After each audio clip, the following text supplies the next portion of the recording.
नाजरीन आदाब, MCN Urdu news में आपका खैर मकदम है। समाजी तंजीम स्वराज्य सेना ने वंचित बहुजन आघाड़ी को अपनी हिमायत का ऐलान कर दिया है।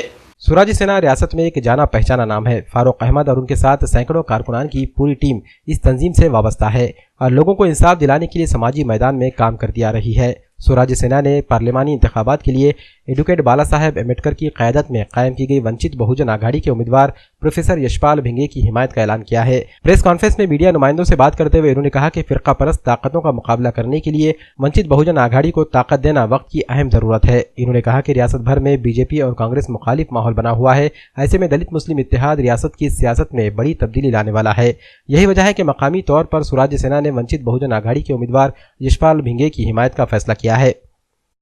गेल्या 15 वर्षामध्ये कोणत्याही SC STच्या खासदारानं लोकसभेमध्ये महाराष्ट्रातल्या SC ST मायक्रो OBC घटकांचं आवाज उचललेलं नाही आहे आणि अल्पसंख्याक मायनॉरिटीचं तर अंतुलेचं एकमेव अपवाद वगळता 15 वर्षात मुसलमानांचा प्रतिनिधी सुद्धा संसदेमध्ये गेला यांनी पाठवला नाही।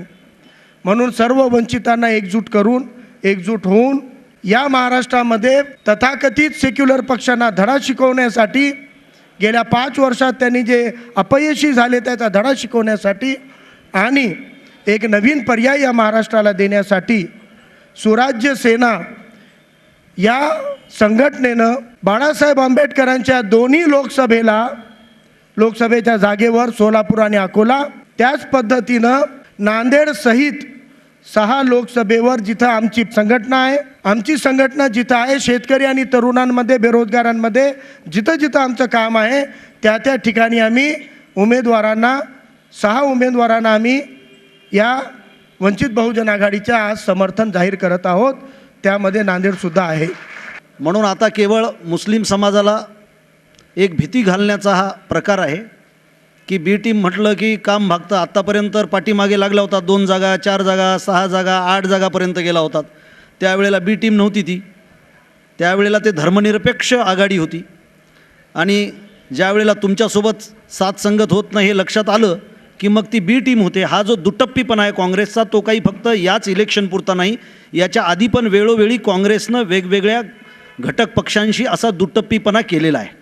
मुळात काँग्रेसला दुसऱ्या कोणत्याच सोबत जायचं नाही आहे, पटनायकासोबत जायचं नाही, ममता बॅनर्जीसोबत जायचं नाही, मायावतीसोबत जायचं नाही। त्यांची काय भूमिका आहे आम्हाला माहीत नाही, कदाचित ती आतमधून भाजप आणि शिवसेनेला सपोर्टिव्ह असू शकते, याच्याशिवाय आम्हाला दुसरं काही दिसत नाही आहे। कारण या नांदेड जिल्ह्यामध्ये जर पाहिलं तर काँग्रेसचा बेस वोटर हा सगळा वंचित बहुजन आघाडीकडे आलेला आहे।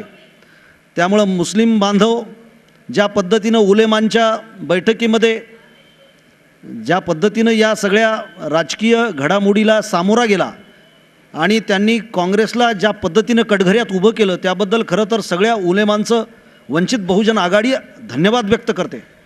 कारण अशा पद्धतीची भूमिका असली पाहिजे। आपण इतक्या मोठ्या संख्येनं जर या ठिकाणी केवळ मतदार म्हणूनच आजपर्यंत आपलं राजकीय आयुष्य व्यतीत केलेलं असेल तर आता कुठे आम्हाला जाग आलेली आहे, जितनी संख्या भारी उसकी उतनी भागीदारी।